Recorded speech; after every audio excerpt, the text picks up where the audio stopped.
2025-ի մայիսից Հայաստանի կառավարությունը բաց հակամարտության մեջ մտավ հայ առաքելական եկեղեցու հետ։ Կտրիչ Ներսիսյանը, վարչապետ Նիկոլ Փաշինյանը, քաղաքացիական պայմանագրի նրա կուսակիցները ամենայն հայոց կաթողիկոսին սկսեցին դիմել նրա ավազանի անունով։ Կտրիչ Ներսիսյանի գործունեությունը։ Եկեղեցու շուրջ լարվածություն նշմարվում էր դեռ 2018-ից, երբ Փաշինյանը Թավշյա հեղափոխության արդյունքում դարձավ վարչապետ։ Դուք այլևս դադարել եք մեզ համար հայրապետ լինելու վաղուց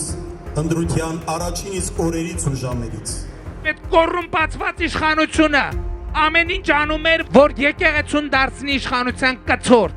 Եթե պարզվի, որ հայ ժողովուրդը ուզում է, որ կառավարությունը մտնի եկեղեցու գործերի մեջ, կառավարությունը կքննարկի հայ ժողովրդի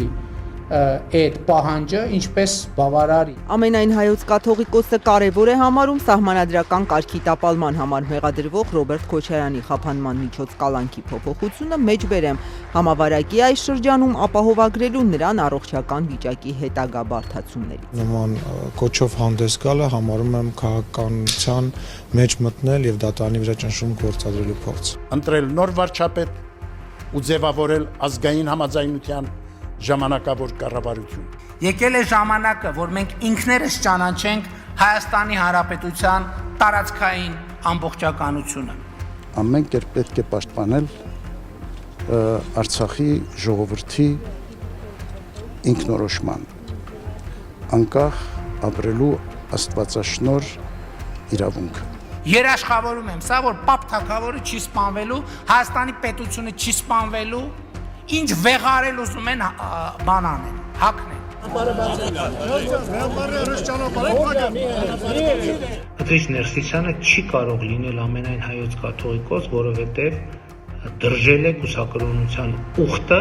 չի լինելու կոմպրոմիս, բացառված է կոմպրոմիս։ Մանավանդ, որ ես Երևանում եի ապրում, պետք է մասնակցեի բոլոր ցույցերին։ Մամուլում հայտնվում է, որ կաթողիկոսի աղբերը KGB-ի գործակալը, ոչ մի բան, ով է հարց տալիս։ Ես գրում եմ այն պատարակներին, որտեղ Կտրիչ Ներսիսյանի անունը չի հնչում։ Հայտարարում են Հայաստանյաց առաքելական Սուրբ եկեղեցու բարենորոգման մեկնարկի մասին Չեն լսել զգուշացումներ, ուրեմն կզգան զգուշացում։ Դատախազությունը քրեական հետապնդում է հարուցել ամենայն հայոց կաթողիկոսի նկատմամբ։ Ժողովուրդը որպես Աստծո ձայնի կրող համաձայն 25-րդ Սաղմոսի այդ թվում ես հարցում իր դատը կանի 2026 թվականի հունիսի 7-ին։